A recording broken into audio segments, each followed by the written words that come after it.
ನಮ್ಮ ಹಕ್ಕು, ನಮ್ಮ ಸತ್ತು, ನಮ್ಮ ಜೀವನ, ನಮ್ಮ ಸತ್ತು. ನಮ್ಮ ಜೀವನಕ್ಕೆ ಬೆಲೆ ಕಟ್ಟಕ್ಕೆ ಅವ್ನು ಯಾರು? ಅವ್ನು 8 ತಾರೀಕು ಕಟ್ಟಲಿ, ಅವ್ನು 8 ತಾರೀಕು ತಗೊಂಡಾಗ ಅವ್ನು ಕಟ್ಟಲಿ. ಅದು ಯಾಕೆ ಕಾಲ್ ಮಾಡ್ತೀರ? ನಿಮ್ಮ ಮನೆ ಒಳಗ ನಿಮ್ಮ ಮನೆಯಾಗ ಬೆಂಕಿ ಬೀಳ, ನಿಮ್ಮ ಹೆಣ್ಣು ಮಕ್ಕಳು ಎತ್ತಾಕ ಅದಕ್ಕೆ ಬೆಲೆ ಕಟ್ಟಕ್ಕೆ ಬೌನ್ ಕಟ್ಟಕ್ಕೆ ಆಗಿಲ್ಲ. ನಾನು ಬಂದಿದ್ದೆ ನಮ್ಮ ಭೂಮಿ ಬೆಲೆ ಕಟ್ಟಕ್ಕೆ ನಾನು ಹೋಗಿ ಬಂದೆ. ಅವ್ರ ಮನೆಗೆ ಯಾವತ್ತು ಹಣ ಬಿದ್ದವ, ಅವ್ನು ಓದ್ತವೆ ಯಾವತ್ತು ಆಕ್ಸಿಡೆಂಟ್ ಆಯ್ತದ ಅವ್ನಿಗೆ. ಅದ್ರ ತಲೆ ಮೇಲೆ ಕಲ್ಲಾಕಿ ನಮ್ಮ ಅಪ್ಪ ನನ್ನ ಗಂಡನ ಕೊಟ್ಟಿದ್ದ, ನಮ್ಮ ಅವ್ರಿಗೆ ಕೊಟ್ಟಿದ್ದ, ಅವನು ನಮ್ಮ ಸತ್ಕೊಂಡು ಬೆಲೆ ಕಟ್ಟಕ್ಕೆ. ಅವ್ರ ಮನೆಗೆ ಯಾವತ್ತು ಹಣ ಓದತ್ತವ. ನಾನೀಗ ಇನ್ನೇನು ಹಾಲು ಕರೆಯೋದಕ್ಕೆ ಪಾಪ ರೈತರು ಹಸುಗಳ ಮೈ ತೊಳೆದು ರೆಡಿ ಮಾಡ್ತಾ ಇದ್ರು. ಹೆಣ್ಮಕ್ಳೆಲ್ಲ ಕಾಯ್ತಿದ್ದಾರೆ. ಹಳ್ಳಾಳು ಗ್ರಾಮದ ಹೆಣ್ಮಕ್ಳು, ಹಳ್ಳಾಳು ಸಂದ್ರದ ಹೆಣ್ಮಕ್ಳೆಲ್ಲ ಕಾಯ್ತಿದ್ದಾರೆ. ಮೇಡಮ್ ಬೇಗ ಮುಗಿಸ್ಬಿಡಿ, ನಾವು ಹಾಲು ಕರಿಯೋಕ್ಕೆ ಹೋಗಬೇಕು ಅಂತ ಹೇಳಿ 5 ಗಂಟೆಗೆ ಹಾಲು ಕರೆದು ಡೈರಿಗೆ ಹಾಕಬೇಕು. ಆ ಡೈರಿ ಹತ್ರನೂ ತೋರಿಸ್ತೀನಿ. ಹಿರಿಜೀವ, ಹಳ್ಳಾಳು ಸಂದ್ರದ ಹಿರಿಜೀವ ಕೆಂಪಮ್ಮ ಅವರು ನಮ್ಮ ಜೊತೆಗಿದ್ದಾರೆ. ಅಮ್ಮ, ಎಷ್ಟು ವರ್ಷ ನಿಮಗೆ?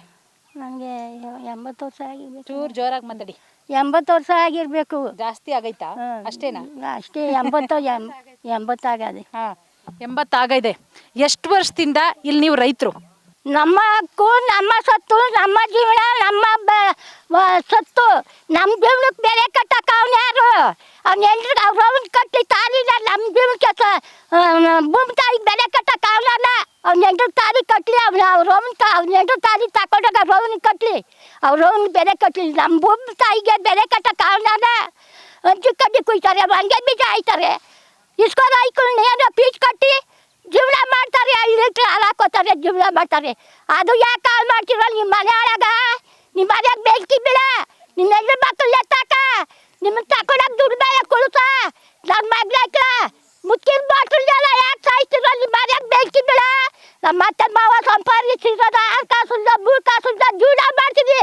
ಅದಕ್ಕೆ ಬೆಲೆ ಕಟ್ಟಕ್ಕೆ ಬೌನ್ ಕಟ್ಟಕ್ಕೆ ಆಗಿಲ್ಲ. ನಾನು ಬಂದಿದ್ದೆ ಮುಚ್ಚಿನ ನಮ್ಮ ಭೂಮಿಗೆ ಯಾರು ಬೆಲೆ ಕಟ್ಟಕ್ಕೆ, ನಮ್ಮ ಭೂಮಿ ಬೆಲೆ ಕಟ್ಟಕ್ಕೆ ನಾನು ಹೋಗಿ ಬಂದೆ.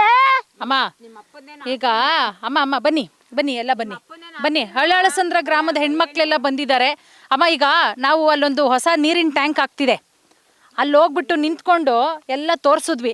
ಇದು ಬಂಜರು ಭೂಮಿನ ಬರಡು ಭೂಮಿನ ಅಮ್ಮ, ಬನ್ನಿ, ಹಸ್ರಾಗಿದ್ಯಾ ಏನು ಅಂತೆಲ್ಲ ತೋರಿಸಿದ್ವಿ.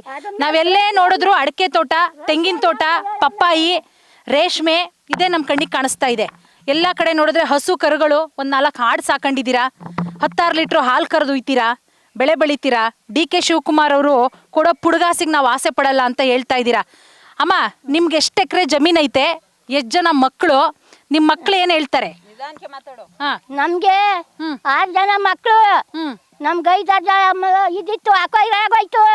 ಇನ್ನೆಲ್ಲ ಒಂದು 2-3 ಎಕರೆ ಅದೇ, ಅದು ಕೊಟ್ಬಿಟ್ಟು ಅವ್ರ ಮಕ್ಕಳು ತಿನ್ಕೊಳ್ಳೋದು. ನನ್ನ ಮಕ್ಕಳನ್ನ ಯಾರ ಮನೆ ಮಕ್ಕಳು ಕಳಿಸ್ಲಿ, ನಮ್ಮ ಮೊಮ್ಮಕ್ಕಳನ್ನ. ಅವ್ರ ಮನೆಗೆ ಯಾವತ್ತು ಹಣ ಬಿದ್ದತ್ತವ, ಅವ್ನು ಓದ್ತವೆ ಯಾವತ್ತು ಆಕ್ಸಿಡೆಂಟ್ ಆಯ್ತದವ ಅವ್ನಿಗೆ. ನಮ್ಮ ಗೋಳ ಅವ್ನು ತಗೊಳ್ಳಿಲ್ವೇ? ಇಸ್ಕೊಂಡು ಐಕ್ಳಿಗೆ ಏನೋ ಕಾಡಿನಲ್ಲಿ ಬೇನ್ ಬಿದ್ದಾನು, ಹಂಚು ಕಡ್ಡಿಯ ಕೂದಿ ಇಸ್ಕೊಂಡು ಓದಿಸ್ತಾರೆ. ಏನೋ ಅರ್ಧ ಎಕರೆ ಇರೋರು, 1 ಎಕರೆ ಇರೋರು ಸುಳ್ಳು ಹಾಕೋತಾರೆ. 2 ಲೀಟ್ರ್ ಹಾಲಬ್ಬ ಹಾಕೊಂಡು ಜೀವನ ಮಾಡ್ತಾರೆ. ಅದ್ರ ತಲೆ ಮೇಲೆ ಕಲ್ಲಾಕಿ ನಮ್ಮ ಅಪ್ಪ ನನ್ನ ಗಂಡನಿಗೆ ಹುಟ್ಟಿದ್ದ, ನಮ್ಮ ಮಾವನಿಗೆ ಹುಟ್ಟಿದ್ದ, ಅವನು ನಮ್ಮ ಸತ್ಕೊಂಡು ಬೆಲೆ ಕಟ್ಟಕ್ಕೆ. ಈಗ DK ಶಿವಕುಮಾರ್ ಅವರು, ನೀವು ರೈತರಲ್ವಂತೆ? ನಾವು ರೈತರಲ್ಲ. ಬಂದ್ರಿ ಸ್ವಾಮಿ, ಹಂಗಂತ ಬಂದ್ ನೋಡ್ರಿ. ಅದಕ್ಕೆ ರೈತರು ಇಲ್ಲ ಗುಲಾಮ್ರ ಅಂತ ಹೇಳ್ತೀವಿ. ಅವಾಗ ನಿಮ್ ತಾಕತ್ತಿದ್ರೆ ಬಂದ್ ನೋಡ್ರಿ. ನಾವು ರೈತರು ಇಲ್ಲ ಗುಲಾಮ್ರ ಅಂತ ಗೊತ್ತಾಗುತ್ತೆ. ನಿಮ್ದು ಎಷ್ಟು ಎಕರೆ ಜಮೀನಿದೆ? ನಮ್ದೊಂದು 5-6 ಎಕರೆ ಇದೆ ಮೇಡಮ್. 5-6 ಎಕರೆ. ಏನೇನ್ ಬೆಳಿತೀರಾ ನೀವು? ನಾವು ರಾಗಿ ಬೆಳಿತೀವಿ, ಮಾಮೂಲಿ ಸೀಮೆ ಹುಲ್ ಬೆಳಿತೀವಿ, ಹುಲ್ಲು ಹಾಕೊಂಡಿದ್ದೀವಿ, ಹಸು ಇದೆ, ಹಾಲು ಕರಿತೀವಿ. ಎಷ್ಟು ಲೀಟ್ರ್ ಹಾಲು ಕೊಡ್ತೀರಾ? ಒಂದು ದಿನಕ್ಕೆ 10 ಲೀಟ್ರ್ ಹಾಕ್ತೀವಿ. ತಿಂಗಳಿಗೆ ಎಷ್ಟಾಯ್ತು?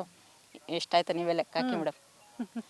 ದಿನಕ್ಕೆ 10 ಲೀಟ್ರ್ ಅಂದ್ರೆ ಲೀಟ್ರ್ ಎಷ್ಟು? 40 ರೂಪಾಯಿ? 40 ರೂಪಾಯಿ. 40 ರೂಪಾಯಿ ಅಂದ್ರೆ ಲೆಕ್ಕ 35. ಕ್ವಾಲಿಟಿ ಇದ್ದಂಗೆ ಮೇಡಮ್. ಕ್ವಾಲಿಟಿ ಚೆನ್ನಾಗಿದ್ರೆ 1-2 ರೂಪಾಯಿ ಜಾಸ್ತಿ ಸೇರಿಸ್ಕೊಡ್ತಾರೆ. ಅಮ್ಮ ಬನ್ನಿ, ಬನ್ರಿ ಮಾತಾಡಿ. ನೀವು ಈಗ ಆಯ್ತಮ್ಮ, ಸುಸ್ತು ಮಾಡ್ಕೋಬೇಡಿ ಅಮ್ಮ. ನಿಮ್ ಭೂಮಿ ಹೋಗಕ್ ನಾವು ಬಿಡಲ್ಲ, ನಿಮ್ ಜೊತೆಗೆ ನಾವು ಸದಾ ಇರ್ತೀವಿ. ಮೊಮ್ಮಕ್ಕಳು ಜೀವನ ಮಾಡ್ಕೋಬೇಡಿ. ಅವ್ರ ಮನೇಲಿ ಯಾವತ್ತು ಹಣ ಓದತ್ತವ. ಆಯ್ತು, ಸುಸ್ತು ಮಾಡ್ಕೋಬಾರ್ದು ನೀವು, ಆಯ್ತಾ? ಏನು ಆಗಲ್ಲ. ಯಾವಾಗ ಮಾಡ್ತಿರವ? ಹಾಕೋಯ್ರ ಆಗ್ದಂಗ ಏನು ಆಗಲ್ಲ, ಏನು ಅಕ್ವೈರ್ ಆಗಲ್ಲ. ಸುಸ್ತು ಮಾಡ್ಕೋಬೇಡಿ. ನೀವು ಆರಾಮಾಗಿರಿ, ಟೆನ್ಷನ್ ಮಾಡ್ಕೋಬಾರ್ದು. ನೀವು ಈ ಏಜಲ್ಲಿ ಟೆನ್ಷನ್ ಮಾಡ್ಕೋಬಾರ್ದು. ಬನ್ನಿ.